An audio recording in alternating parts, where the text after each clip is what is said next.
చంద్రశేఖర్ రెడ్డి గారు, టెండర్లు ఖరారైంది, నెయ్యి సప్లై మొదలైంది, ట్యాంకర్లు రిజెక్ట్ అయింది, రిజెక్ట్ అయినటువంటి ట్యాంకర్లు మళ్ళీ టీటీడీలోకి వచ్చింది.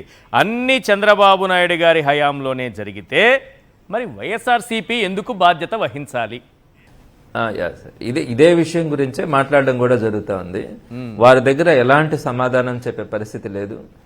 వారికి అర్థమైంది ఈరోజు ప్రజలందరూ కూడా అసహించుకుంటున్నారు అనే విషయం వారందరికీ కూడా అర్థమైంది. ఎక్కడ కూడా గొడవకు రావడం, అడ్డుకోవడం ఈ తప్ప వారెక్కడ కూడా స్పష్టంగా వాటికి సమాధానం చెప్పే పరిస్థితి కూడా లేదు. కాబట్టి ఇవన్నీ కూడా ప్రజలకు ఈరోజు వాస్తవాలు తెలిసినాయి. ఇది చేసినటువంటి కుట్ర రాజకీయంగా ఫస్ట్ దాన్ని కుట్రగా ప్రారంభించి ఏ విధంగా ఆర్థిక కుంభకోణంగా ఈరోజు దాన్ని మార్చుకున్నారో స్వామివారినే ఈరోజు రోడ్డు మీద పెట్టినటువంటి పరిస్థితి. ఇది మా నెల్లూరులోనేనండి. ఈ బోలేబాబా డైరీ గురించి ఫ్లెక్స్లు వేశారు నెల్లూరులో గాంధీ బొమ్మ సెంటర్లో. ఇట్లా బోలేబాబా సెంటర్లో తిరుమలలో లడ్డూలో నెయ్యి లేదు అనే విషయాన్ని ఎవరైనా దేవుడి గురించి ఇలా బహిరంగంగా రోడ్లలో ఫ్లెక్స్లు వేసినటువంటి పరిస్థితి ఎక్కడ కూడా చూడం. మరి బోలేబాబా డైరీ గురించి ఇందాక మనం డిస్కస్ చేసుకున్నాం. వారి టైంలోనే టెక్నికల్ క్లియరెన్స్ ఇచ్చింది. అంటే 2018 మేలో టెక్నికల్ టీం వెళ్లడం జరిగింది. 2018 ఆల్మోస్ట్ జూన్ లో అనుకుంటాను వాళ్ళకి సర్టిఫికేట్ కూడా ఇవ్వడం జరిగింది. మరి మీరు అక్కడికి వెళ్లి అవన్నీ కూడా టెస్టింగ్ ప్రాసెస్ కానీ వాళ్ళకి ఆవు నెయ్యి సప్లై చేసే శక్తి ఉందని కానీ ఆవు నెయ్యి క్వాలిటీ విషయంలో కానీ అవన్నీ కూడా మీరు వెరిఫై చేసి మీరు వారికి క్లియరెన్స్ ఇచ్చి ఫస్ట్ ట్యాంకర్ను కూడా మీ టైంలోనే 2014-19లో మీ టైంలోనే తీసుకొని బోలేబాబా డైరీని ఎంకరేజ్ చేసినటువంటి పరిస్థితుల్లో ఈ రోజు బోలేబాబా డైరీ టెక్నికల్ గా అన్ఫిట్, వాళ్ళకి ఆవు నెయ్యి సప్లై చేసే పరిస్థితి లేదని చెప్పి మీరు ఫ్లెక్సీలేసి దానికి వైఎస్ఆర్సీపీతో ముడిపెట్టి నడి రోడ్డు మీద దేవుణ్ణి తీసుకుని వచ్చినారంటే కొంచెమైనా కూడా ఈ రోజు మీరు సిగ్గుపడాలి. ఎందుకు ఈ విధంగా మనం చేస్తా ఉన్నామని. ఎక్కడ కూడా ఇందాక మాట్లాడుతూ ఉన్నారు కొంతమంది. తప్పకుండా కూడా వీరందరికీ కూడా ఖచ్చితంగా భగవంతుడు ఈ విధంగా తీసుకొచ్చిన దాన్ని ఎవరిని కూడా ఉపేక్షించే పరిస్థితి లేదు. సమాజం కూడా చంద్రబాబు నాయుడు గారు చెప్పినటువంటి మాటల్ని కానీ ఎక్కడ కూడా భవిష్యత్తులో ఎప్పుడు కూడా క్షమించే పరిస్థితి కూడా ఉండదు, ఉపేక్షించేది కూడా ఉండదు. ఈ విషయం స్పష్టంగా కూడా వారికి అర్థమైంది. లోకేష్ గారిని మీరు ఒకసారి గమనించండి. ఎక్కడ కూడా మొన్న గానీ ఈ రోజు కానీ డైరెక్ట్ గా దీంట్లో డిస్కషన్ కి రాలే. ఏదో లాస్ట్ లో ఒక కొద్దిసేపు ఆయన బర్త్డేకి మేము పైకి వెళ్ళామని అనే విషయంలో తప్ప ఎక్కడ కూడా లోకేష్ గారు దీంట్లో మాట్లాడడానికి కూడా ముందుకు రావట్లేదు. ఎందుకంటే తనకు తెలుసు, తన మనస్సాక్షికి తెలుసు ఇది చెప్పేదంతా కూడా అబద్ధం.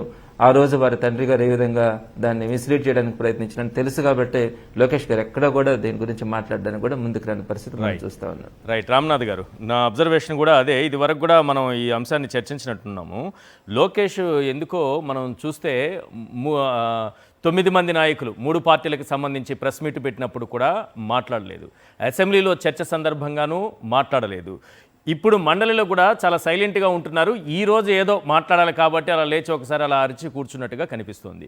ఎందుకు ఈ చర్చ నుంచి, ఈ టాపిక్ నుంచి లోకేష్ దూరంగా ఉంటున్నారు అంటే ఏమంటారు?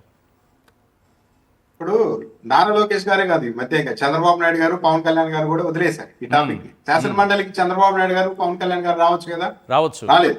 కేవలం అసెంబ్లీని ఎందుకు వేదిక చేసుకున్నారంటే అక్కడ వన్ సైడెడ్ గా తాము ఏం చెప్పుకున్నా నడుస్తుంది కాబట్టి అక్కడ నడిపారు. ఇక్కడికి వస్తే ముఖ్యమంత్రి వచ్చి సమాధానం చెప్తే నిజానికి ఇంకా ఇంకో లెవెల్లో ఉండేది అది. యాక్చువల్లీ ఆ చర్చలో పాల్గొని ఉంటే లేదు. అసలు ఈశ్వర్ గారు ఫండమెంటల్ గానే ఓ 10 ప్రశ్నలు వైసీపీ సంధిస్తోంది ఇప్పటి వరకు గత 2-3 నెలలుగా. దానిలో కనీసం ఆన్సర్ రావడం లేదు.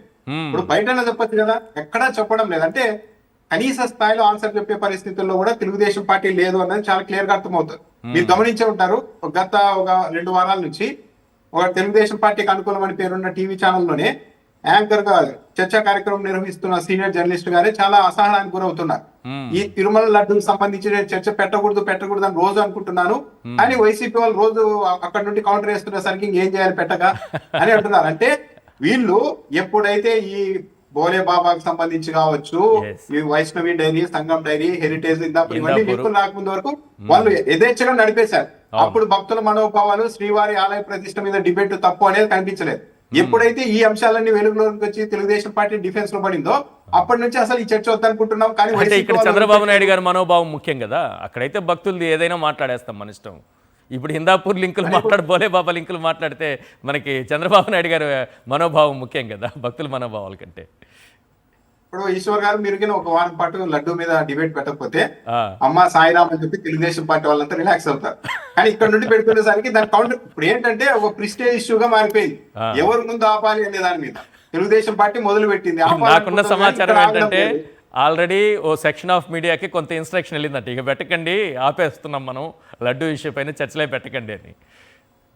కానీ ఇటువైపు నుండి ఉండేసరికి పోటీ మీద పెట్టాల్సి వస్తుంది. పైగా ఈరోజు నారా లోకేష్ గారు చెప్పిన మాట ఏంటంటే అసలు మీలాగా మేము కల్తీ నెయ్యి తక్కువ ధరకు సప్లై చేయాలా అంటున్నారు. సింపుల్ గా మొన్న నారా లోకేష్ గారు 4 రోజుల క్రితము ఓ మాట అన్నారు అసెంబ్లీ లాబీలో, 1000 రూపాయలు పెడితేనే స్వచ్ఛమైన నెయ్యి వస్తుందని. ఈనాడు ఆంధ్రజ్యోతి వెబ్సైట్లలో ఆ వార్త రాశారు. కానీ మరుసటి రోజు ఈనాడులో కానీ ఆంధ్రజ్యోతిలో కానీ 1000 రూపాయలకి స్వచ్ఛమైన నెయ్యి అనే పదం లేదు. ఎందుకు లేదు? 500 రూపాయల చిల్లరకే హెరిటేజ్ నెయ్యి బయట మార్కెట్ లో దొరుకుతుంది. మరి ఆ రోజు బొత్స సత్యనారాయణ గారు వెంటనే అన్నారు, మరంటే 500 రూపాయలు అమ్ముతున్న నెయ్యి ఎంత కల్తీదా అంటే మీరు పబ్లిక్ ని మోసం చేస్తున్నారు అనేసరికి మరుసటి రోజు లోకేష్ గారు ఆ పదాన్ని ఎడిట్ చేసి మామూలు సాధారణ వార్తగా రాసేశారు. ఇప్పుడు ఇక్కడే చూస్తే సంగం డైరీకి 716 రూపాయలకి ఇస్తున్నారు సంగం డైరీ. కానీ ఇదే సంస్థ 2024 నవంబర్లో అంటే తెలుగుదేశం పార్టీ అధికారంలో ఉన్నప్పుడే ఏడాది క్రితం కేవలం 498 రూపాయలకి, 495 అంటే 500 రూపాయలకి అనుకుందాం. కానీ 2025 అక్టోబర్కి వచ్చేసరికి ఏకంగా 716 రూపాయలకి వెళ్ళిపోయింది. అంటే విత్ ఇన్ 1 ఇయర్ లో 221 రూపాయలు జంప్ అయింది ఒక్కో కిలో మీద ధర. కానీ లోకేష్ గారు ధరలు పెరుగుతున్నాయి అంటున్నారు, కానీ బయట అట్లా పెరగలేదు. చివరకు ఇదే సంగం డైరీకి సంబంధించిన ఇదే నందిని డైరీకి సంబంధించిన నెయ్యి ఆన్లైన్ లో 640 రూపాయలకు ఉంది. సాధారణంగా డైరీ వాళ్ళు చెప్పేది ఏంటి, బల్క్ మీద టీటీడీకి మేము సప్లై చేస్తే ఒక్కో కిలో మీద 130 రూపాయలు ఆదా అవుతుంది మాకి అంటున్నారు. అంటే ఈ డైరీ వాళ్ళు బయట 640 రూపాయలకు అమ్ముతున్నారంటే 130 రూపాయలు కనీసం లెస్ చేసి టీటీడీకి అమ్మాలి. అంటే అప్పుడు ఏమొస్తుంది, మహా అయితే 530 రూపాయలకు అలా పడుతుంది. కానీ ఏకంగా తగ్గించకపోగా 716 రూపాయలు చెల్లిస్తున్నారు. అంటే బహిరంగ మార్కెట్ లో కంటే ఎక్కువ ధర టీటీడీకి ఇస్తూ ఉన్నారంటే ఒక్కో కేజీ మీద కనీసం 200 రూపాయలకు అటు ఇటుగా పోతుంది ఎక్కడికో అనేది ఇక్కడ ఎవరైనా డైరీ వాళ్ళు క్లియర్ గా చెప్తారు. రైట్, ఈ విధంగా చేసి నందిని డైరీ ఎగ్జాంపుల్, కానీ రేట్లు పెరిగాయని చెప్తున్నారు. ఈ ఆర్గ్యుమెంట్ అంతా నమ్మే పరిస్థితి లేదు, కళ్ళ ముందు కనపడుతోంది. తక్కువ ధరకు సప్లై చేసే అవకాశం ఉన్నప్పటికీ 400 రూపాయలకే డైరీలు బల్క్ మీద సప్లై చేసే అవకాశం ఉన్నప్పటికీ అలా సప్లై చేస్తే అదంతా కల్తీ నెయ్యి అని ఒక ప్రచారం చేసేసి ధరలు పెంచేసి ఇది స్వచ్ఛమైన నెయ్యి అని ప్రచారం చేస్తున్నారు. కానీ డైరీలు 450 రూపాయలకి కూడా స్వచ్ఛమైన ఆవు నెయ్యిని సప్లై చేయడానికి సిద్ధంగా ఉన్నాయి. అలా సప్లై చేసేటువంటి కల్తీ నెయ్యి అని చెప్పి ఒక ముద్ర వేసేసి తిరుమల శ్రీవారి డబ్బునంతా ఈ ప్రైవేట్ డైరీలకి కట్టబెడుతున్నారనేది క్లియర్ గా అర్థమైపోతుంది ఇక్కడ. రైట్ చంద్రశేఖర్ రెడ్డి గారు, టెండర్లు ఖరారైంది, నెయ్యి సప్లై మొదలైంది, ట్యాంకర్లు రిజెక్ట్ అయింది, రిజెక్ట్ అయినటువంటి ట్యాంకర్లు మళ్ళీ టీటీడీలోకి వచ్చింది, అన్నీ చంద్రబాబు నాయుడు గారి హయాంలోనే జరిగితే మరి వైఎస్ఆర్సీపీ ఎందుకు బాధ్యత వహించాలి?